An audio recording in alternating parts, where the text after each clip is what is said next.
Do you also mind giving me sharing privileges so I can just share some slides that we have on this program just to give people Absolutely. some visual? Okay. Yes. And I apologize for being a mess, but you all expect that. So, um, yeah, I'm so glad to see everyone.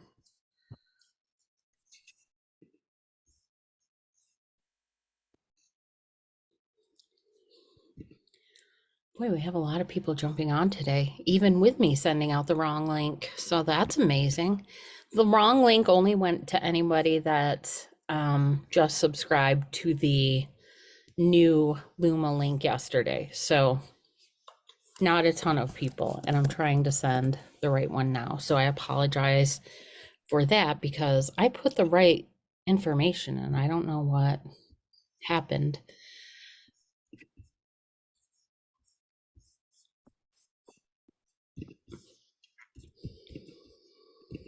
How was everyone's week? Wild. Last week of the Awesome. quarter. I just recorded my third customer of the month. Ooh, that's happening so quickly.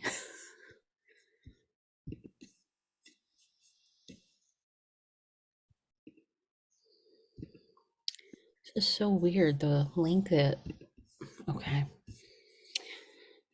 We have more people.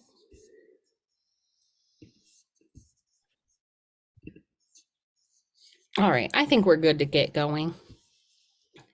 Okay. Yeah, that sounds great. Okay, so I worked out my technical difficulties while you were working out yours, so that's good news. I'm Ciana Abdollahian. I am the director of customer advocacy at Sneak. You probably know I'm pretty active in the community. I'm pretty outspoken. I like to share my opinions on things. Been doing this for I think almost 15 years now, so I've kind of seen it all. It's really funny when I started in customer advocacy and customer marketing, I like wasn't as well known. And the person that I worked for was like, he was like a celebrity in the customer marketing world. So like looking back, it was just so funny because when I think we went to Bill Lee's conference together, if you're familiar with him, like this is now like when I was starting my career, I was like my early 20s and everybody wanted to sit next to him and ask for his opinion. And it's just so funny.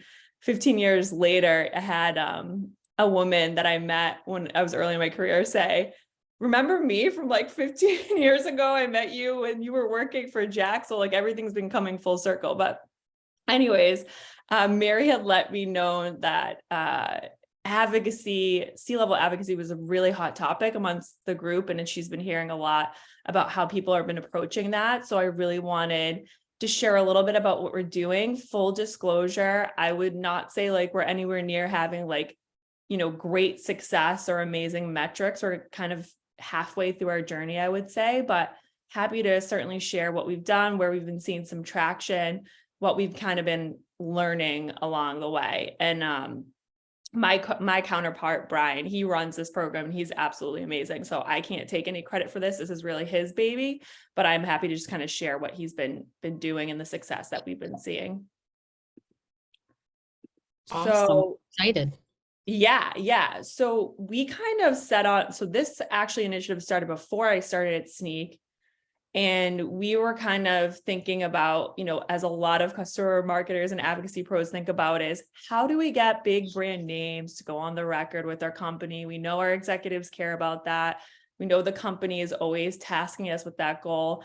But what they don't really understand is how really difficult that is with all of the corporate comms policies these companies have, and just navigating high enough to get someone who has the ability to, give approval for those types of case studies with those bigger brand names.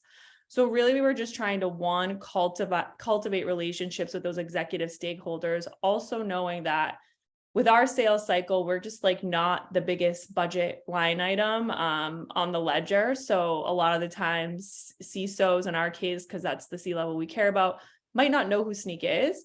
So how do we just start to cultivate those relationships at that level so that we're building awareness for our brand within those big enterprise organizations? We're also looking to leverage those relationships for, customer advocacy reasons, which is like, how do we show ourselves that we're a market leader? How do we gain more traction in the enterprise? So for us, we're really trying to move upstream and win more enterprise deals. And we all know to win enterprise deals, you need enterprise references. And then how do we kind of get, that developer security validation?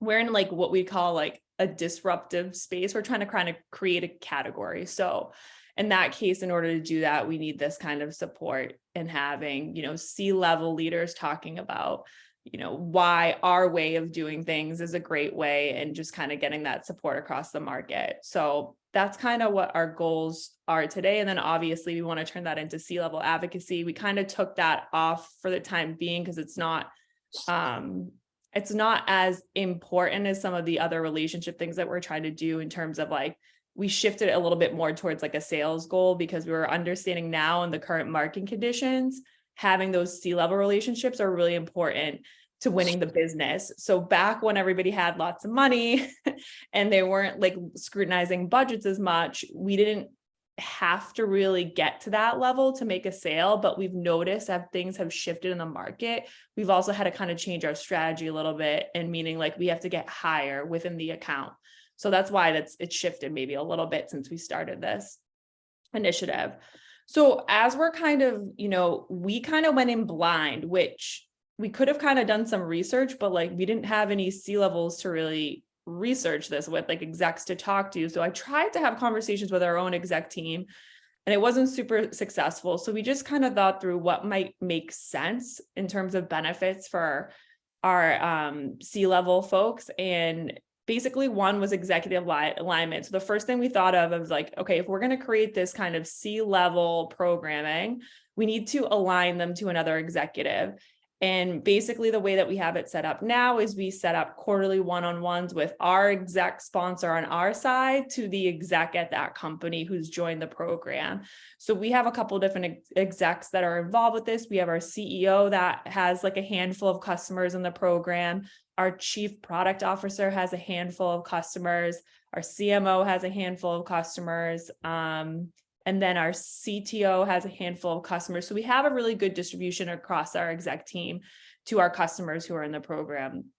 Networking, believe it or not, this has been the biggest draw. I mean, I guess you can all believe it because we all kind of do it in our own jobs, but they have been really interested in hearing what their peers are doing within their organization to overcome very common industry challenges. And I won't bore you with all the challenges that are going on in security today, but you can find that when you're in these meetings, it's like therapy, kind of like when we get together and talk about things. It's very therapeutic. Someone says something, the other's like, oh, we're dealing with the same thing and we're noticing this.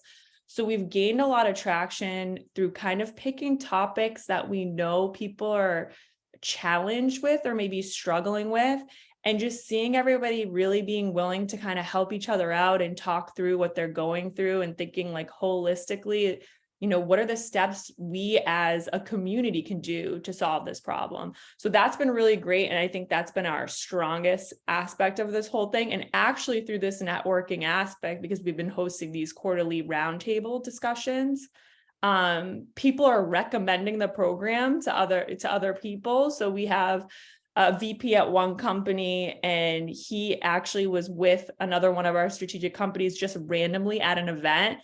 And that other customer was like, hey, Sneak invited me to join their Lighthouse program. And he was like, you should join it. It's a great group of people. And we have really like lively discussions. So that's been really nice to see too. And then once again, like we're now trying to look for the opportunities that our C-levels want to be in. So like, yeah, like I'm sure they'll do a webinar, but let's just try to find the ops that are exciting to them. So doing a little bit of research of where they've maybe been showcased before in a public forum, or thinking about how can we get them in big PR opportunities, like big business publications that they want to be featured in. That would be exciting for them. So that's kind of like the phase that we're in now, is like, how do we take the relationships we've built and turn them into advocacy? So I think I just went over the first one. They're really loving the ability to network and hear from their peers. We're going to do something in person at RSA. We're not going to do a discussion. We're just going to have a dinner. So like one thing that I will say is that we are kind of doing C-level programming across the marketing team, which has made this kind of a much better, more comprehensive, cohesive program. So on the regional marketing side, they're actually doing dinners in certain cities with CISOs and VPs of security, and even like I would say more development leaders, so engineering. So we're kind of like even though security personas are our buyers, developers are our users. So we kind of like to hit both personas, as we need developers to use our product to be successful. So we've been seeing a lot of traction in those kind of regional get-togethers at the C-level. And then we're also kind of driving our Lighthouse members when we're having those events in their city as speakers at those events, as just maybe going to hang out and meet another group of peers of theirs to talk to. So that's been really successful and a good tie into the program. And then we're doing C-level program at the demand gen level, which you wouldn't think really would have a tie-in, but we're seeing some good crossover there because our demand gen team is working with some like pay to play vendors like that know a lot of CISOs. And so what we're finding is through some of those engagements, they're actually connecting with CISOs of Sneak like their Sneak customers, and they might not have the visibility to us like as much as their kind of security lead who's running the day-to-day with Sneak. But we're using that to build the relationship and get like C-level advocacy. So for example, we have the CISO of iHeartMedia participated in this like pay to play book we did on like the future of DevSecOps, and provided some quotes. They weren't about Sneak. It was just more so like DevSecOps transformation and how you can support that within your own organization. And so now what we're going to do is she's going to do a webinar, and I'm going to work with the demand gen team to see if we can ask some questions that she can talk a little bit more specifically about Sneak, and we can grab that quote and be able to use it throughout our marketing activities. So there's just some really nice like collaboration across the team. So I think that when you think about C-level advocacy, it can be just more than you running the program. Think about how you can work with other teams to do things to help kind of drive this advocacy component. This is no surprise. And I think I get asked this a lot, and then I'm talking to a lot of companies just to do some research. We've had the most success onboarding where we have existing relationships with their C-suite. So when our execs know their execs, it makes it much easier to get them involved with this program. So I'd really encourage, if you're thinking about going down this route, is to really do like an exec mapping session. And we're doing more of that now, understanding which of our execs are already mapped to some of the execs of our customers, and leaning in on the exec team to help you make those asks. If they want these big brand names, they have to be part of the plan, or it just doesn't work, because we can only do so much at our level. Like, I can cold reach out to our customers' CISOs. They're probably not going to answer me. So I really try to make it clear that like, we need your help in doing this. And this cannot be just a customer advocacy goal. This needs to be a goal from the exec team down, and then leaning in on like my relationships with my other marketing counterparts to help me with some of the programming they're doing to get me connected. If they're kind of, with our regional marketing team, like they're meeting CISOs out in the field. So like using those events to have them feed those happy CISOs they're talking to at the field events back to me, and vice versa, like reaching out to demand gen and saying, what are you doing for pay to play? What CISOs are you talking about? Like, can we jump in when it makes sense and capture some of what they're saying to like turn into a quote or turn into some sort of testimonial, as we're kind of getting more pressure for this C-level, kind of like C-level validation. And then we just need to, yep. Sorry, I just wanted to interrupt. There's a couple questions in the chat. Let's hear them. Okay. Shelly asked, are those networking topics not necessarily Sneak related? How do you identify topics outside of your own wheelhouse? Yeah, so they're not sneak related. They're things that are happening in the industry. So I'll just give you an example. There has been a lot of talk about S-bombs. So that's called like what we call like a software bill of materials. So now it's not just that you have to be concerned about what vulnerabilities might be in your software, the dependencies that go along with your software. So if your software is dependent on another piece of software, kind of going down that chain and understanding like, ooh, if that software has vulnerabilities, it's going to affect my software. And there's some, government guidance around that, or kind of compliant, like an edict from the government around that people are going to now have to follow. So people are starting to think about, how do we make sure our dependencies are secure as well, so those aren't vulnerable to like be in compliance with the new government kind of rules. So like that's just a hot industry topic that has nothing to do with us.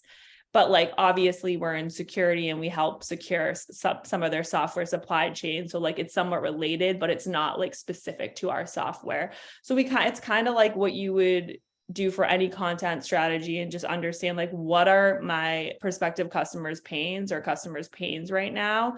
And we really just like to speak to a pain or something that's like up and come. Like another thing that's really hot in our space right now is like how generative AI is going to affect security, because people are going to now be relying on AI for coding, and like what challenges does that pose to the security industry. So just kind of like trends that you're seeing in the industry. And we typically kind of lean in our product marketing team. They're really up to speed on what's going on and what they're hearing and what they're seeing. Sometimes we even like, we have our PR team audit the news to tell us like what's trending, to get like a sense of what reporters are picking up every week, and what they feel is like interesting, like what's of interest or a hot topic out there. So that's kind of what we do right now to kind of figure out what topics to cover. That's a great approach. Alex asked, sorry, we just launched a peer group. The first meeting went really well, but we've set up exclusive places in our online community to allow them to continue the conversation. Any best practices to help spark more unprompted sharing and discussion? I find, I don't know what level you're working with. The C like execs are just really busy. It's like, it's tough enough to get them on this chat. So I don't know, like we don't actually have a community. Well, we do, but we don't have a community space for our C levels, because our communities really focus on the developers and not so much our security personas, which is something I think we're thinking through now. So I would say like we've struggled with that as well. And I don't know that I have a good answer for you, because I feel like it's a time thing, and that most of like what they talk about is like higher level stuff and not so much in the weeds like some of our customers do. So like I feel like discussions are probably the best for them when you can capture them live or at events and stuff like that, because they're just a very busy crew. But I'm not saying it can't be done successfully. I just say I probably don't have the best advice for you, because it's not something that we've done. Thank you. That was helpful. Christine says we do closed groups and communities too. Yeah, so let's get back to your presentation. Okay, yeah, no worries. Sorry. Yeah, feel free to keep interrupting me.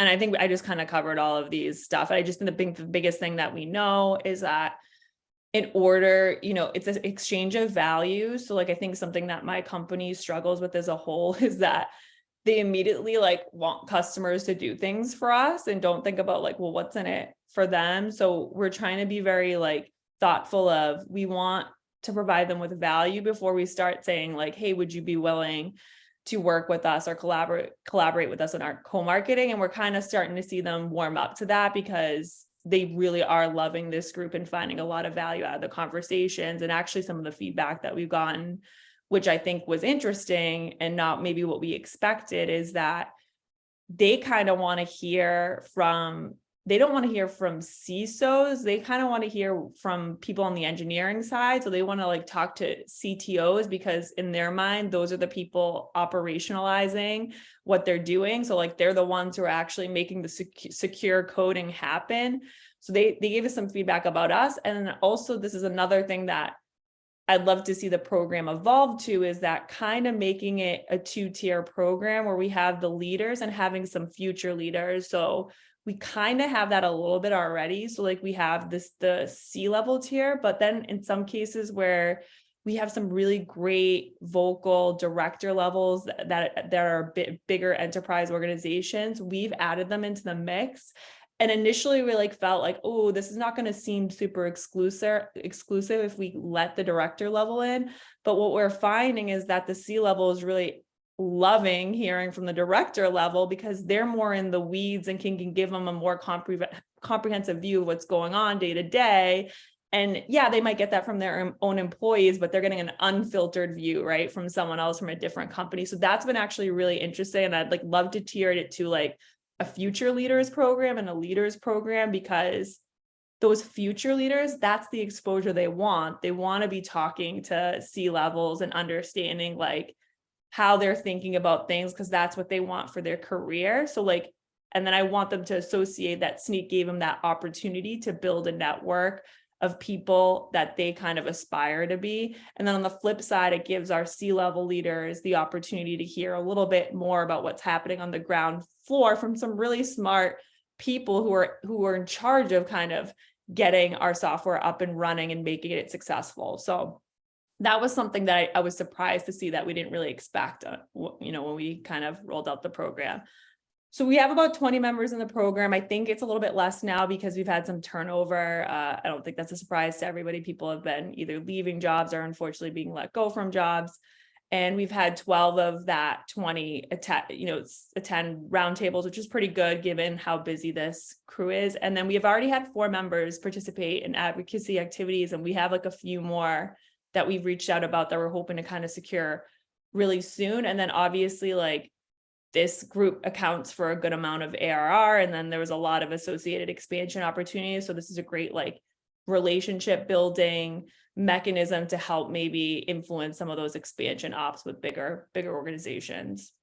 Can I ask, how are you tagging expansion ops for members of the program? Well, any opportunity that's under that account. So we can probably just I'm assuming, so we have Lighthouse accounts tagged in Salesforce. So we just probably pull all the opportunities associated with those accounts that are like open right now because they're current customers. So we know that any ops in there are going to be expansion ops. Okay, but you're not necessarily able to correlate that the expansion op happened as a result. Yeah, I mean, Especially that's not the really tough to ad. do in customer advocacy Yes. anyway. Like anytime you say that, your management team is going to be like, Yeah, right. yeah, like you're not responsible for it. So we just say influence. We never say responsible. It's just like what you would do for like a reference call is one touch point over a whole campaign. So we always go with influenced revenue. And now we're like even kind of getting to the point on the demand gen side, like how are events with customers performing versus events without customers. We're going to be able to have that view this year. So we're going to try to see if we can say that like when we have customers at events presenting, like we have better results. But like, I think typically speaking, super hard to say that one thing when you already have a customer drove an expansion, like opening up an expansion deal. It's like really tough to do that, I think. And we don't measure like attribution for expansion ops at all. I think at our company, we don't look at that. Andrew says he uses the word attribution instead of influence.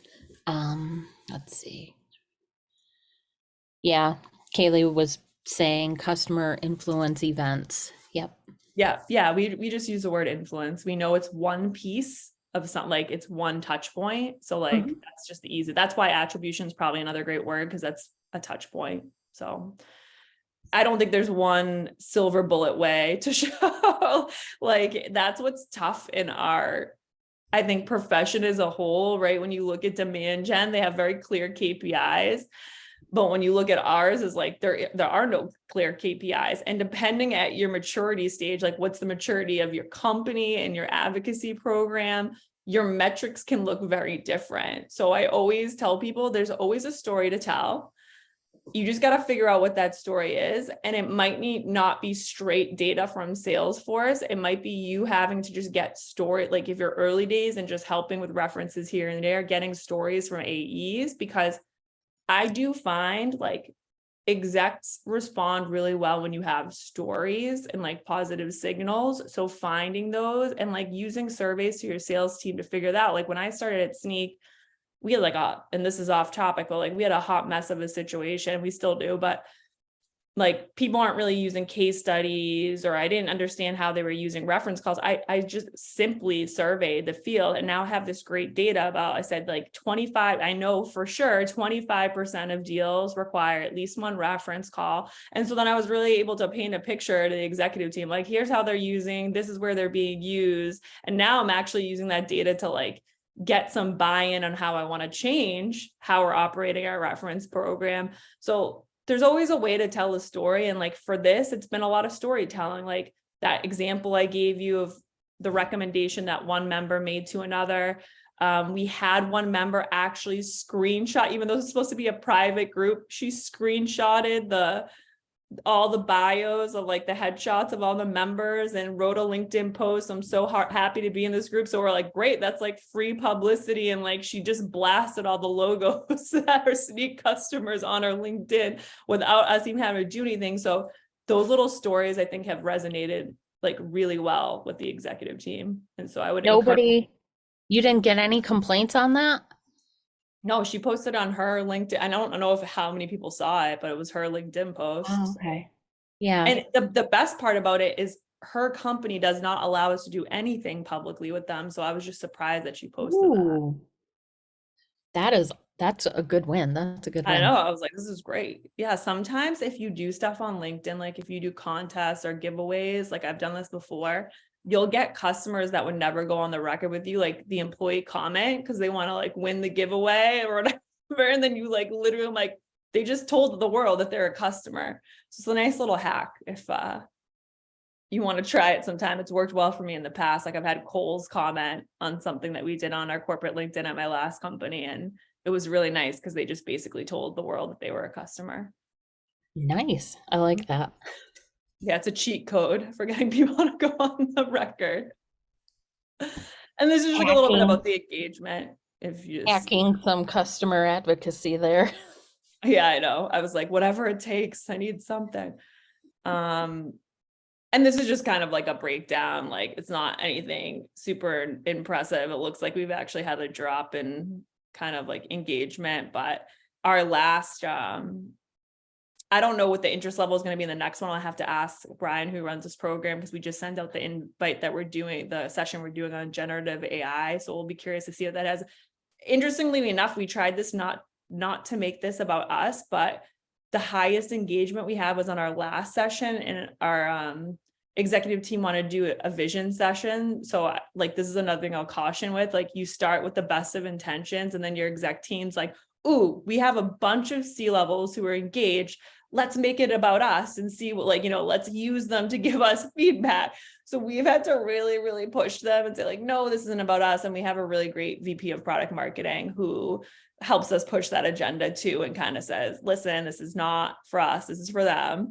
But that being said, that session had really high engagement. It wasn't really so much about us, but I think the direction we're going and where they see kind of the industry going. So just having that alignment. So we tried to be very thoughtful on how we did that session, to not make it so much about us, but like saying like, hey, like, where do you see yourself in 3 years, 5 years? And does our vision align? Kind of like, is what we're thinking aligned to what you're thinking? That's kind of how we positioned it.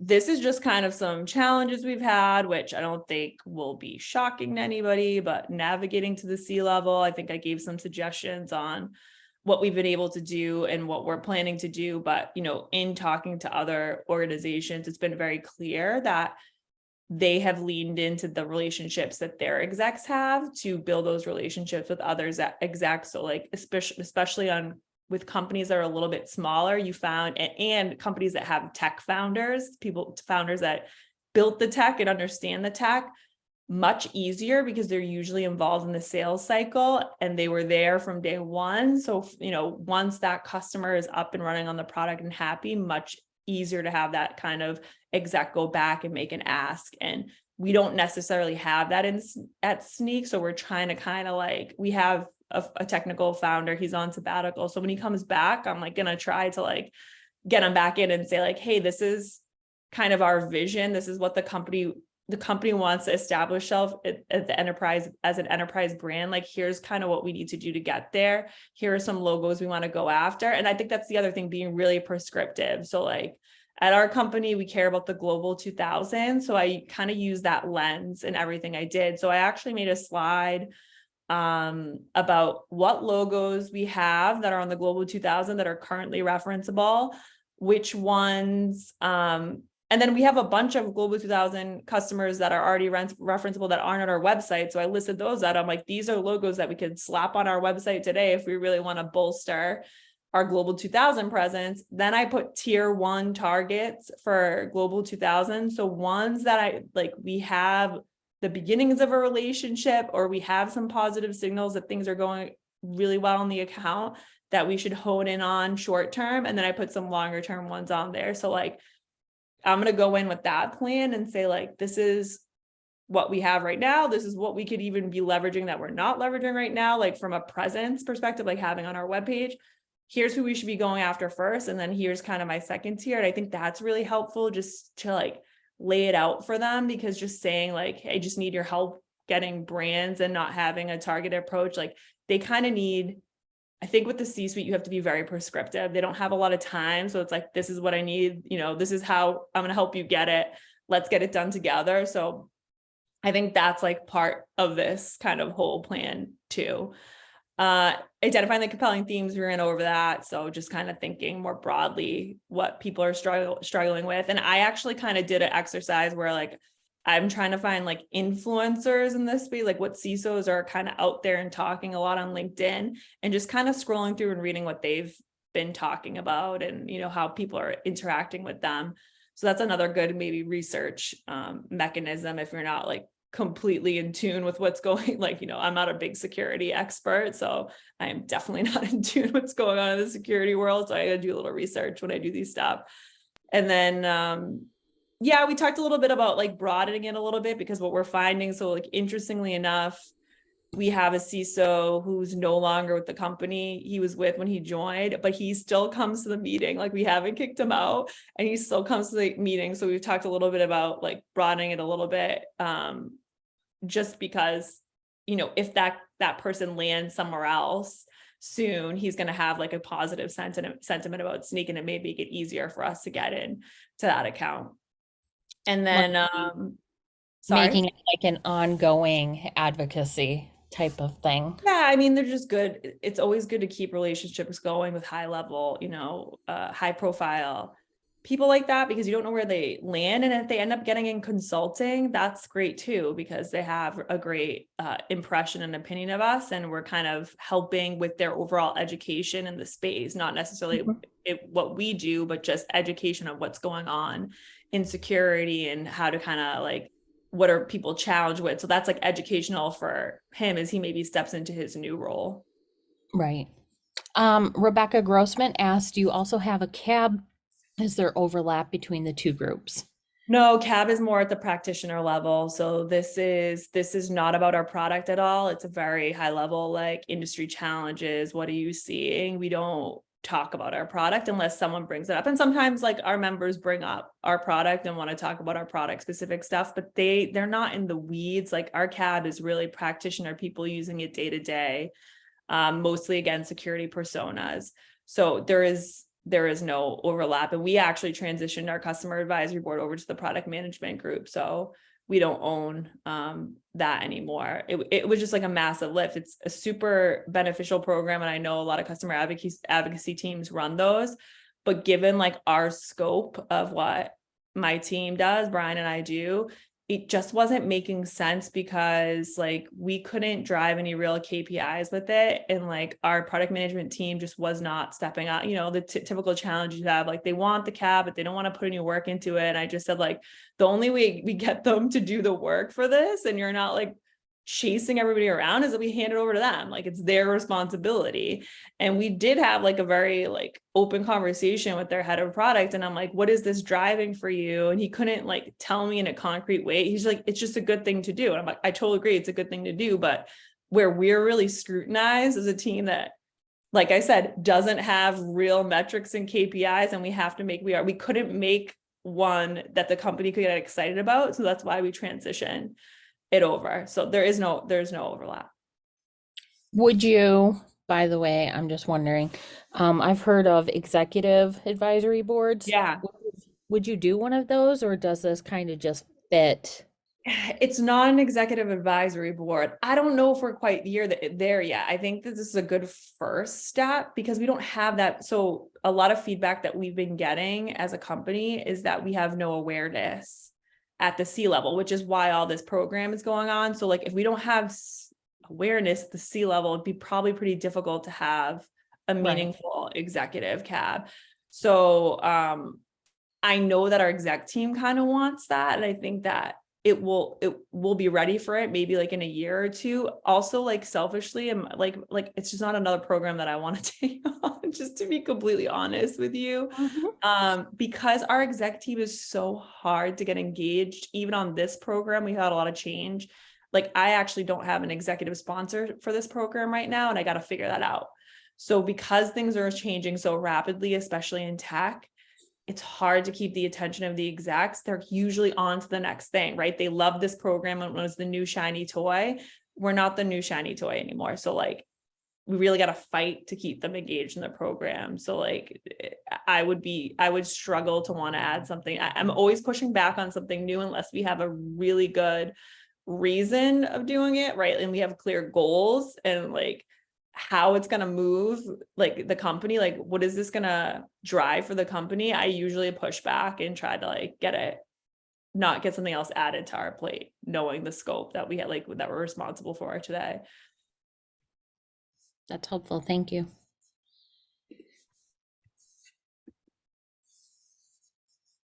Yeah, I think I talked a little bit about some of these, but I'll go into a little bit more in depth on stuff. Like I said, bridging that conversation between teams, that was something that interesting that came out of the feedback. They love talking to their peers, but I think a lot of groups do that. So like, how do we offer something unique? And this was a great opportunity where like, oh, we think if we bring some development and engineering leaders, that might be really interesting and a new kind of way to offer value that other groups may not. So that's something we're looking into.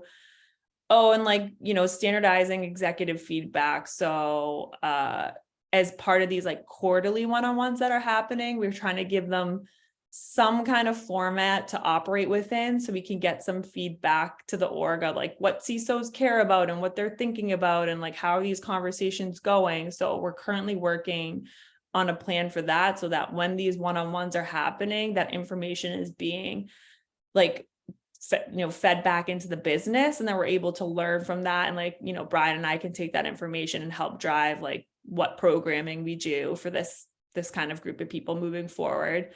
And then, like we said, like, how do we make this better? How do we add more people into the community? It's one thing to get it up and running, but how do you keep it alive? How do we keep to the point that some people are making, how do you keep the conversations going and connections going? So we're trying to kind of think through that and figure that out. And the problem that we're having is because like your first thought, like the most natural thing is, all right, let's just ask them. But every survey that we've done post, like they haven't responded. So I literally like told my team and the other kind of internal stakeholders who work on this program, we are dedicating the first 5 minutes or so to getting feedback from the group. Like we are not leaving it to a survey after because they won't do it. And I think they're eager to give feedback because like one member willingly told us about, hey, how can you connect this group with those CTOs and VPs of engineering? Because that's who we kind of really want to hear from. So I think hopefully in that round, we're going to get some good feedback and I'll have more ideas on like how we can connect this community outside of just those roundtable meetings that we're having. And then just, what we've been struggling, which has been brought up here, it's like, what topics do we keep talking about? And I'm hoping the feedback helps drive some of that too, because we've been coming up with them on our own based on what we think is interesting because of what's happening in the industry, but it would be great to get some feedback from them on that as well. And then figuring out like, how do we keep them engaged? I think that we all like know, and this is kind of an issue that I have like on our advocacy program side that I'm trying to solve for, like, you only reach out when you need a reference call. Like you get someone in the program and you're super excited, and then maybe you do a case study and it's like, what do you do with them after that? Like, I don't have anything else for you to do. And like, I don't know how to keep you engaged. So like, we're really trying to think of like doing things that are touch points so they don't feel like we welcome them into a program and then we're just like disappearing and then reappearing kind of when we want them to attend something or do something for us. So we're going to try to be a little bit more thoughtful. And I think that we are a little bit lucky that we now have this kind of CISO programming going across the company. So, there are more touch points. There are more things for us to invite them to. And there's, reasons for us to reach out for more than just having the round table. So we're going to try to kind of think a little bit more about that and how we can keep that going beyond just the quarterly roundtables. I think that's all I had for slides. So if there's any more questions, happy to take those. I don't see more in the chat, but does anybody have a question they want to jump in and ask, or something related they want to share?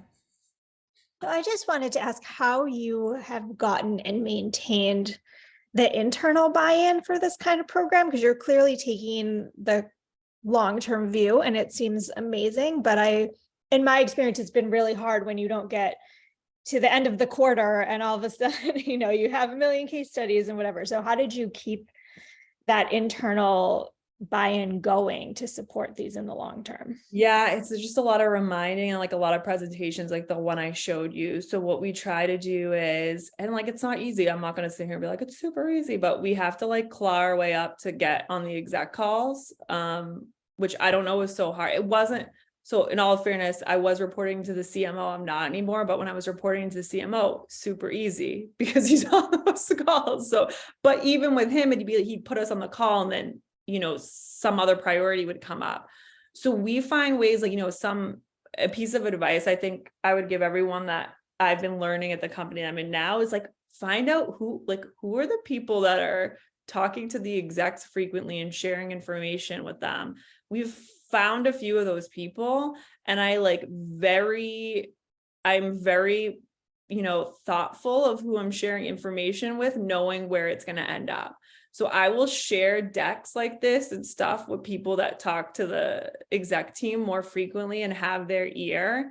And I find that gives it more visibility. And then doing, I found with particularly like our CEO and exec team, they want those like debriefs. So like that deck I just showed you is kind of like a model we use a lot of the time, like what are our challenges or what are our opportunities, like what are the results we've seen, what have been some of our challenges, and what are some of our opportunities. And I like do this all the time with like all of our programs. And our CEO looks at the deck. Like one time he like commented in one of my decks, like made a comment. I was like, wait, what? The CEO's like, I didn't even know he was looking at my stuff.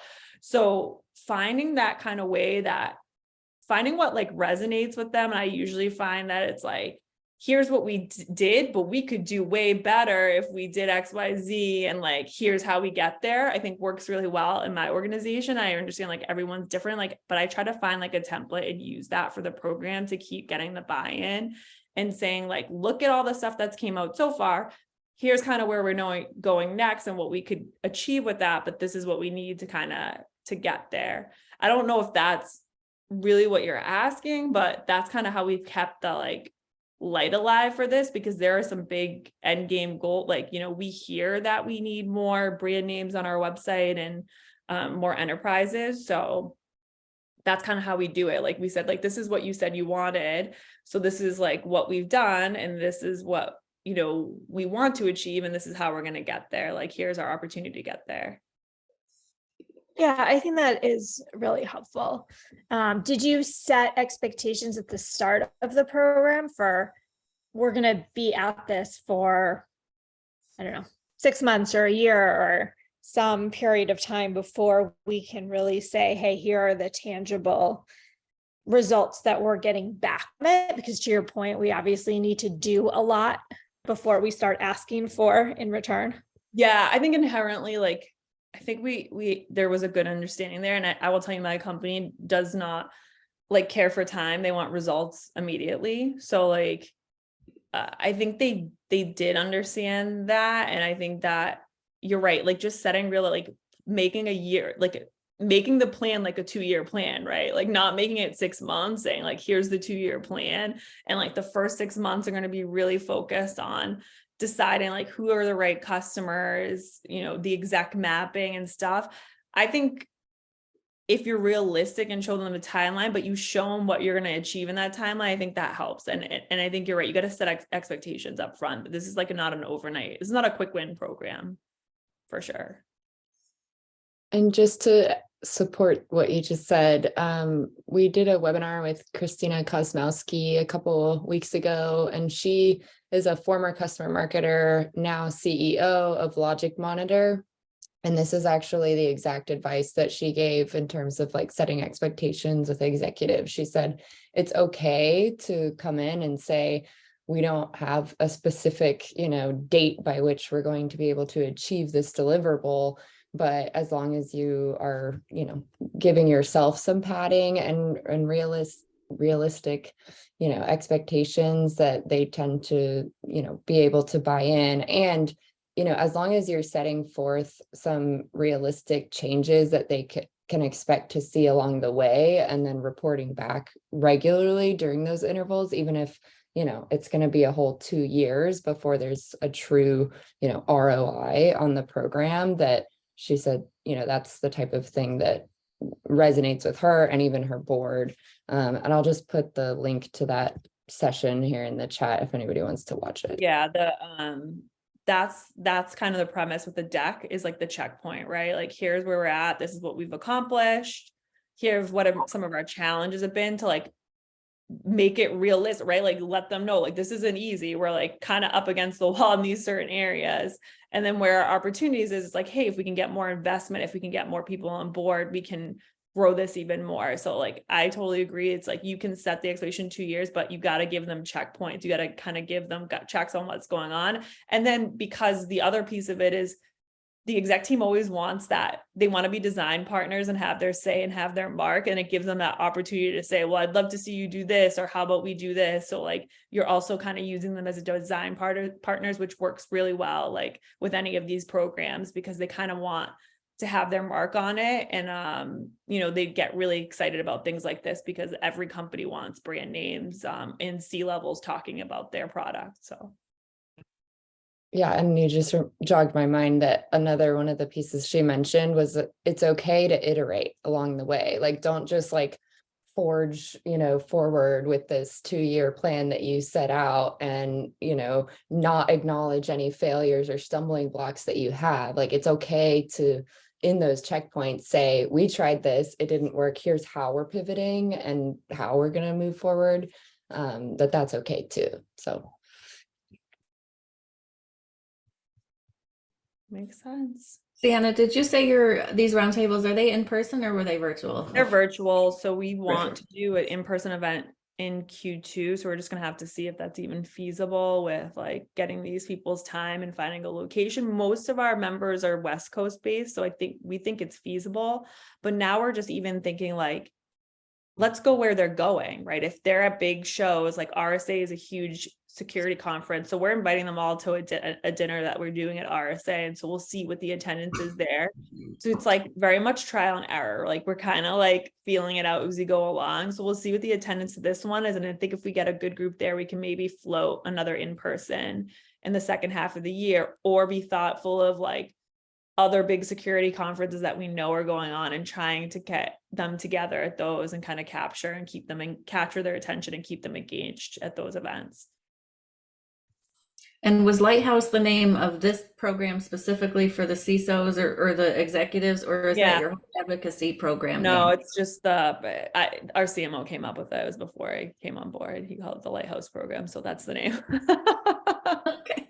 He named it. That's the name. It was there before I came on. I was like, all And right. it's So just the executive focus. it is. It's just the executives. We Okay. are actually merging our like broader, like our bigger advocacy program, which is, like the case studies reference calls, with our DevRel advocacy program. So we have like a developer advocacy program, which was much smaller in scope.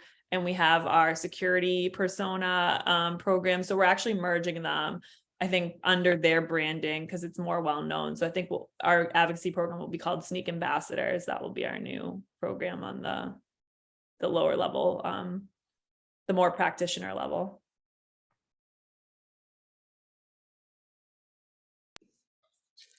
Well, thank you. That was all so helpful and interesting. I've listened to multiple calls on the topic and I learned a lot. So thank you so much, Ciana. Yeah, of course. jumping Yeah, I would say on. we haven't figured it all out. So if people have advice for us, I'm all ears too. Like we're very kind of early stages, I would say still, to Lauren's point, this stuff takes time and you need the investment over time to make it successful. It's just this is not a quick win program at all.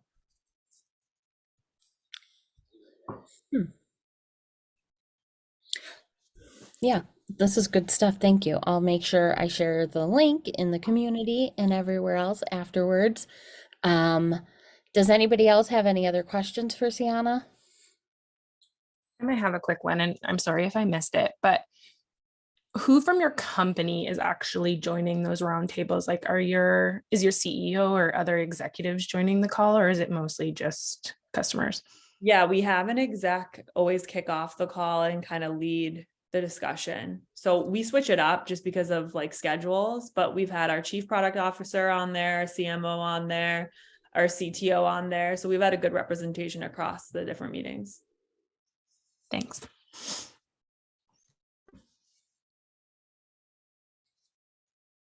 Okay.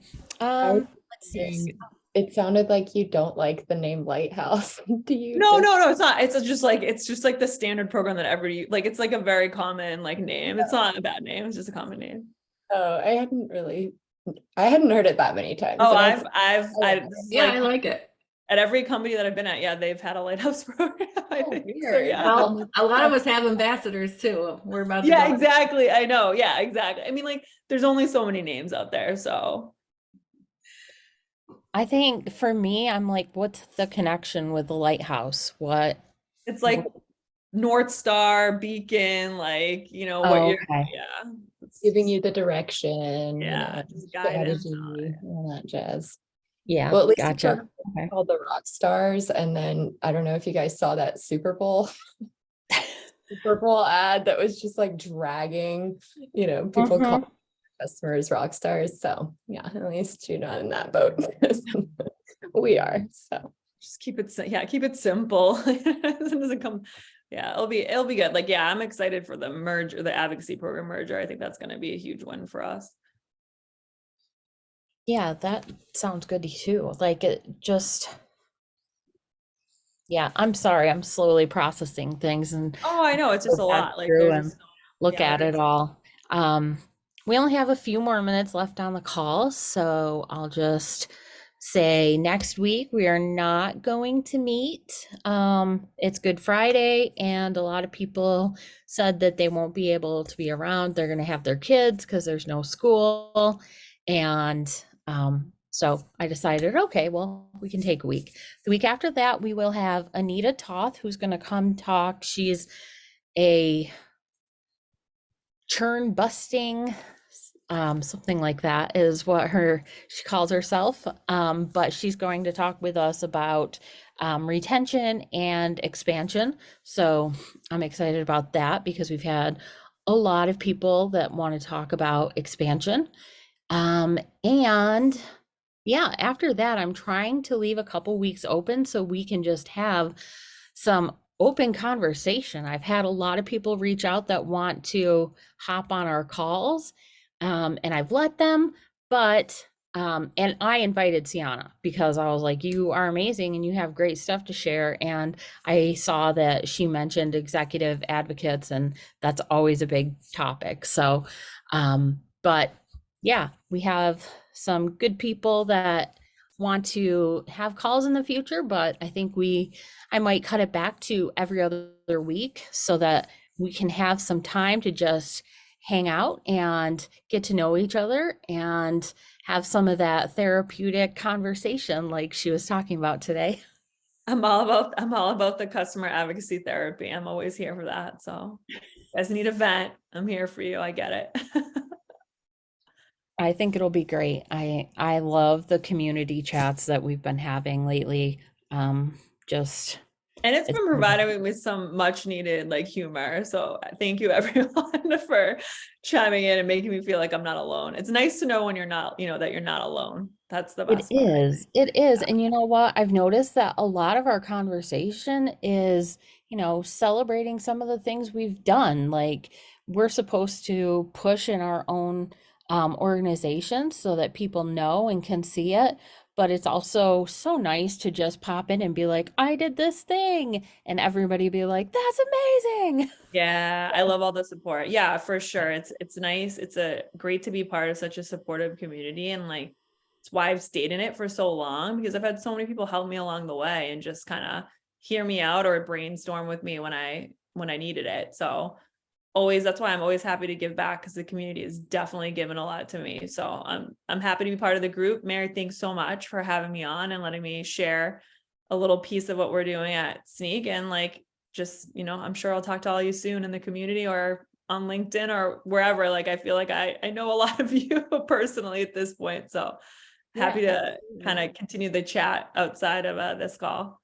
And if anybody has not finished the poll, let me know, because today's the last day and I'm going to be working all weekend on making a nice little report to give to people for sharing the results. So Awesome. yeah, that's about it for this week. Thank you all for coming. I hope you learned a lot, and I'll see you in the community. Sounds good. Have a great weekend, everyone. You Thanks, too. Ciana. That was Bye. awesome. Okay, bye. Bye.